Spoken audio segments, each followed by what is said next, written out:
What is up, y'all, and welcome back to the channel, everybody. My name is Lollyman16, and I'm here again for another very late Dragon Ball Super review. This is episode 122, Honnori no Hokori wo Kakete, Vegeta Saikyo ne Hyo no Chosen, which translates as, for one's own pride, Vegeta's challenge to be the strongest. Now, guys, I am very late on this review. I've just gotten back from vacation, but I'm back now and making videos. And welcome to the new year. It is 2018, and we're starting it off with a pretty strong episode of Dragon Ball Super. However, there are some criticisms I have to talk about in this episode. So for this review, I'm not really going to go into what happened per se, because I'm pretty sure everyone knows what happened in this episode. But for this one, I just want to talk about some things that I liked and what I did not like about this episode. So Goku powers up in the beginning of the episode, right? And before that, actually, we have some really cool shots of not only the other fighters in the Tournament of Power, but we get some cool scenery shots. And I gotta say that this is really well storyboarded. It is actually storyboarded by Naotoshi Shida, which, to no surprise, is excellent storyboarding. Excuse me. And I feel like there are shots of the clothing on the warriors and the scenery, and it's shown us how far we've come in this tournament. The arena is all broken and damaged, and I really like that little touch. It gives us a little bit of a western-ish type of showdown type of scenery. If you guys know anything about Western showdowns, usually they show the scenery around them before the actual fight, and that really gives some good tension. Just excellent stuff in the beginning. So Goku powers up to Super Saiyan Blue, right? And I gotta say, this is a pretty well done and pretty well animated sequence here. Really reminds me of the old days of, classic DBZ type of screams and power-ups and stuff. Goku, it seems like he's going to max power Super Saiyan Blue, and he's really powering up there. A lot of rocks flying. I mean, it reminds me of when Goku fought against Frieza back on Namek, the whole legendary scene where he transforms into a Super Saiyan for the first time. But a pretty cool power-up sequence, and after that, Goku goes to fight Jiren. Now, a kind of an interesting thing, and I know people are going to be somewhat upset about this. Goku is fighting Jiren in the first portions of this episode, and apparently he is fighting him without sweating. Like, he's just throwing hands, and Jiren is also throwing hands, and people may wonder, wait a minute, how is Goku doing this? Is he getting a big Zenkai boost this quickly? No, I think they're just having a little bit of warm-up fight. They're kind of conversing, and I know some people have maybe missed this part of the dialogue, which I thought was very important. So Goku is talking to Jiren, and he asks Jiren why he wants to become stronger, or more specifically, he speculates that that Jiren wants to become stronger, and Jiren actually responds with, he seeks to become something beyond strength, or he seeks something that lies beyond strength. Now, what this means, I'm not really sure. It could mean to, and I've seen some pretty interesting comments I've seen on videos. People try to speculate, or some people have speculated, that Jiren actually wants to find something to where it lies beyond strength, so that he can permanently defeat evil, because even with Jiren's overwhelming strength, evil is always going to arise again, and maybe that fits in with his character, but who knows? We'll just have to see. Finally, we get something out of Jiren in terms of his motives. I think the manga does a much better job of this.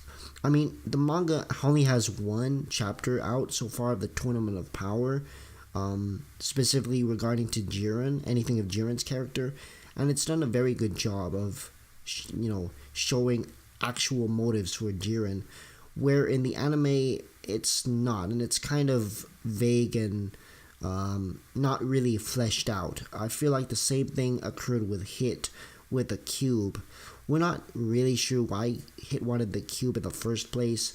And we don't really know why Jiren wants the Super Dragon Balls either. But hopefully we'll get a little more limelight of that later on as we progress farther into these final stages of the tournament. Now moving on to Vegeta. So Vegeta is fighting Jiren in this episode, and it's very interesting that Vegeta is actually landing some blows against Jiren.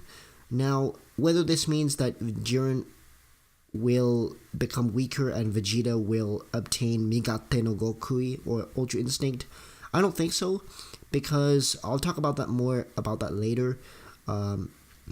Pertaining into his quote-unquote new transformation, end of quote.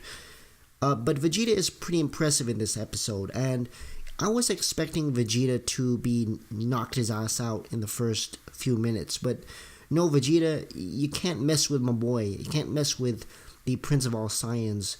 He's hanging in there, and it comes to show just how good Vegeta actually is. Vegeta is always been one of my favorite characters, and he's been everyone's favorite character, I should say.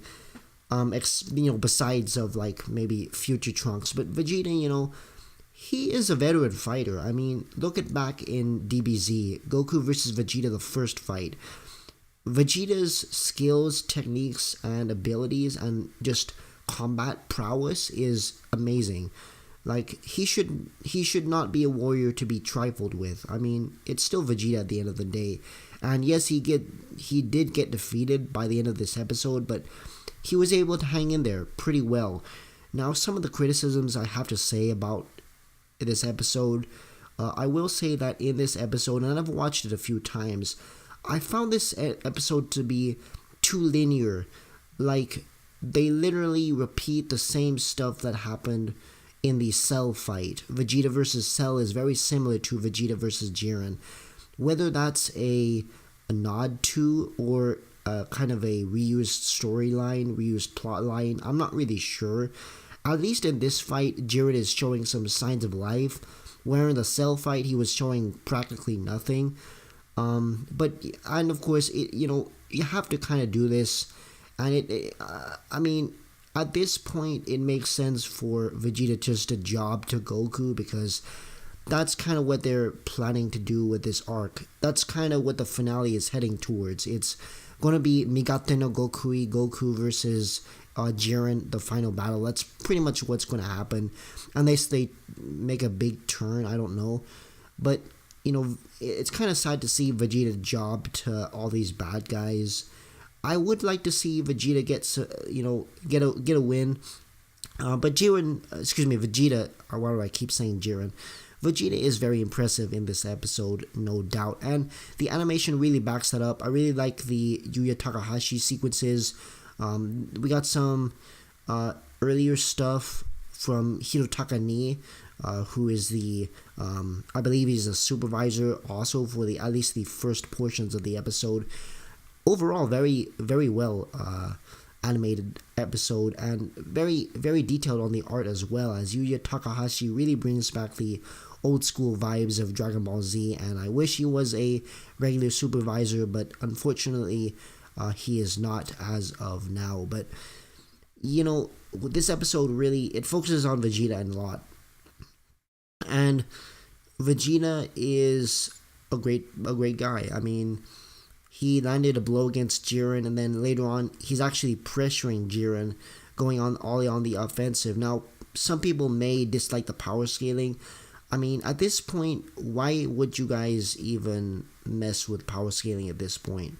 Like, come on. Like, I've been dealing with power scaling headaches for years. I mean, at this point, who really gives a damn about, power scaling? I mean, yeah, I know power scaling has to make some sense, but come on, can't you just enjoy the freaking episode without going into every little bit of power scaling that you can possibly figure out? Like, that's just my mini rant on that whole thing. But overall, very solid episode.